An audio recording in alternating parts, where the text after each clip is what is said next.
Hola a todos ustedes. Bueno, empezaremos a ver el primer capítulo de Corintio 1. Y para empezar con el tema es la necesidad de limpieza. ¿En dónde viene? En la Biblia. Bueno, comencemos con la estructura en general de este capítulo, el cual nos habla primero del versículo 1 al 3 de los saludos de Pablo. ¿Por qué de santidad habla? Porque él fue elegido y fue santo. Recordemos que santo significa separado para Dios. Es la primera sección de este primer capítulo. En la segunda sección nos muestran del versículo 4 al versículo 9 la acción de gracias de los dones espirituales que él ha recibido.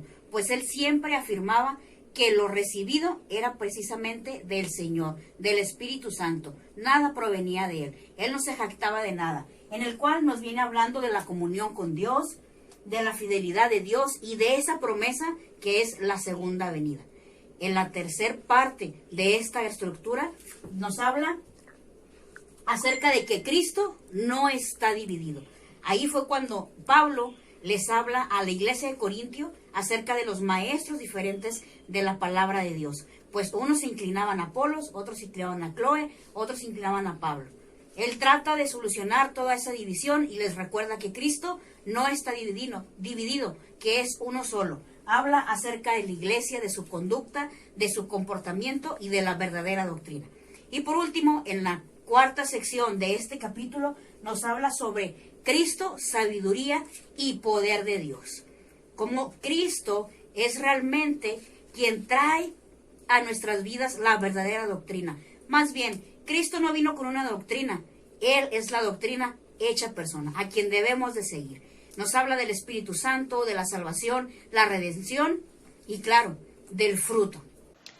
En la primera sección es la salutación, que significa que es un saludo formal. Pablo empieza con un saludo haciendo hincapié en que él es llamado de Dios, a Jesucristo, a servirle al Señor. Sí, y me llama la atención cómo él inicia este saludo, haciendo esa remembranza que no es llevado a ellos por sí solo, que todo lo que él les comparte proviene de Dios. Esto habla de una santificación. Y sabemos que santo significa estar apartado para Dios. Qué interesante. Pablo les dice, ustedes están llamados a ser santos, a estar separados para Dios, para entrar en una santificación por la justificación de Jesucristo. En la segunda sección del versículo del 4 al 9, Pablo les habla acerca de dar gracias por los dones que Dios les ha dado. Acción de gracias por los dones espirituales, así es el subtema de esta sección.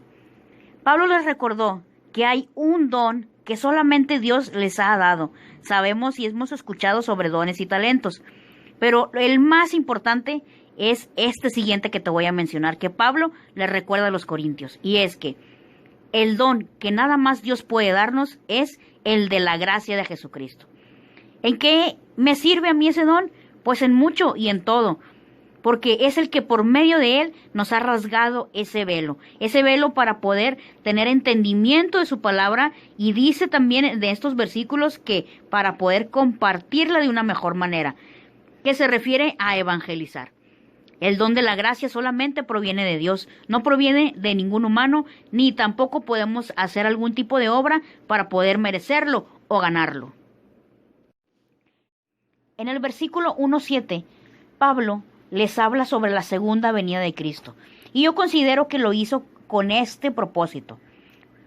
Recordarles que para eso fuimos llamados, para estar por medio de ese don en gracia santificados, permaneciendo en comunión, recordándoles que Dios es fiel, también que Cristo es nuestro Señor y obra en gran manera en nosotros, pero siempre y cuando nosotros tengamos esa disposición y permanezcamos en esa comunión, como en el versículo 1:9 se los menciona. Versículo 1:9 nos muestra la fidelidad, la comunión y que Cristo es nuestro Señor, y que daremos testimonio de Él al final, cuando Él venga nuevamente. Será revelado nuestro verdadero espíritu. Tú y yo sabemos que iglesia solamente es una, y que es el cuerpo de Cristo, y que ciertamente Él es la cabeza.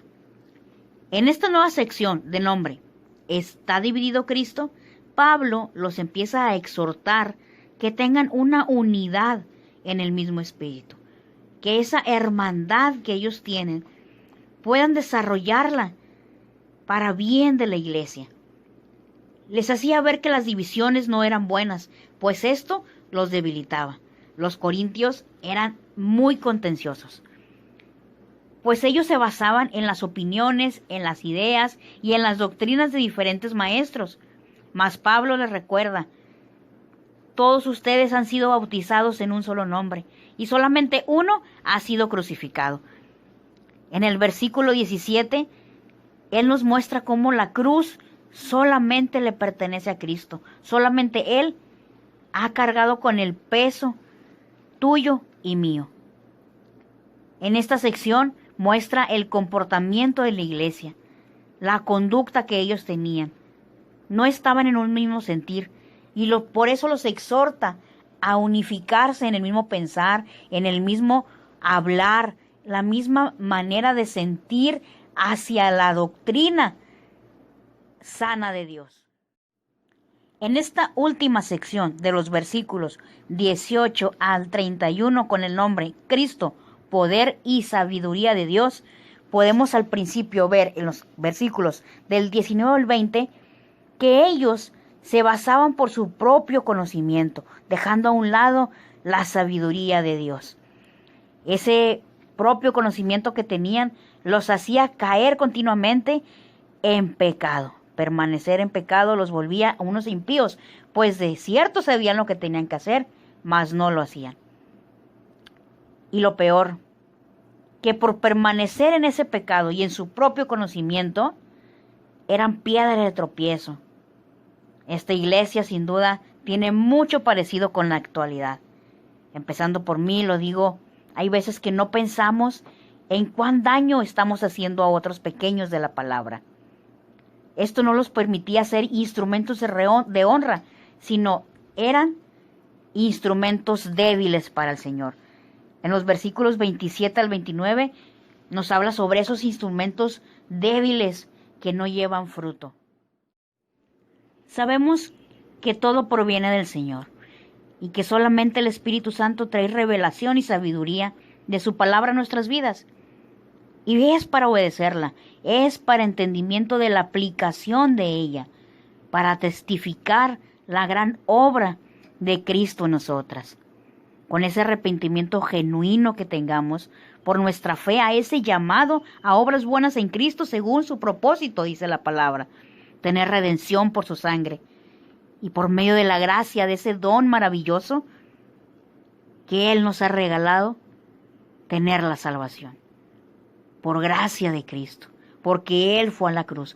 Esa es la obra de la cruz. Y Pablo, en esta sección, les está dejando en claro, no es por lo que tú sabes, ni es por lo que has aprendido. Es por el poder y la sabiduría que Dios ha puesto en su Hijo Jesucristo. A esa sabiduría estamos siendo llamados nosotros. Cristo es la maqueta, es el ejemplo perfecto a seguir. Es un gran Hijo de Dios y estamos llamadas a ser hijas del gran Jehová. Este llamado que está haciendo Dios a la iglesia de Corintio, la está haciendo actualmente a nosotros. Dejemos nuestros pensamientos cautivos a la obediencia de Dios, para ser guiadas y ministradas directamente por el gran Maestro, Jesucristo, el único que tiene toda la sabiduría y todo el poder. Necesidad de limpieza. Así es el nombre de este capítulo. ¿Tú a qué crees que nos llama Dios? A ti y a mí nos está hablando a purificarnos, a ese proceso de la santidad que solamente por su nombre poderoso podemos obtener. Igual que esta iglesia, yo necesito una limpieza de mi propio conocimiento, de esa sabiduría mundana de esa confianza que quizá tenemos en los objetos, en una persona, en un trabajo, en un cuerpo, en una salud. Este es el momento perfecto para purificarnos, para limpiarnos de todo lo que estorba para que entre su Espíritu Santo. Él no puede estar en nada impuro. Pablo se los dijo. Pablo luchaba con eso. Su objetivo y su deseo era que esta iglesia permanecieran puros dentro de un mundo impuro. ¿Y saben qué dice Jesús? Padre, yo no te pido que los quites del mundo. ¿Por qué nos pide que no nos quite de aquí? Porque falta gente que lo conozca. Porque faltan más a los cuales tenemos que llegar. Hay más mujeres que necesitan de la palabra que tú estás aprendiendo. Es momento de saber qué ministerio nos tiene el Señor. El primer ministerio, tu casa. El llamado, compartir la palabra. Por eso te rasgó el velo y te dio entendimiento para compartirla. El propósito, vivir para sus propósitos y sus planes. Comienza a incluirte en ellos. Este capítulo nos deja una gran enseñanza. Quitemos todo lo que nos estorba. Hay que morir ciertamente al viejo hombre y nacer de nuevo. Nos está dando una oportunidad. No sé si tú lo veas, pero yo sí. Me está dando una oportunidad de hacer borrón y cuenta nueva, de comenzar de nuevo. Ahí donde estás, levanta la mano y dile, Padre, límpiame, transfórmame, para poder llevar tu mensaje en testimonio vivo. Espero esta palabra sea de edificación y de bendición para tu vida. Y la puedes compartir a alguien más. Porque todos necesitamos ser limpiados.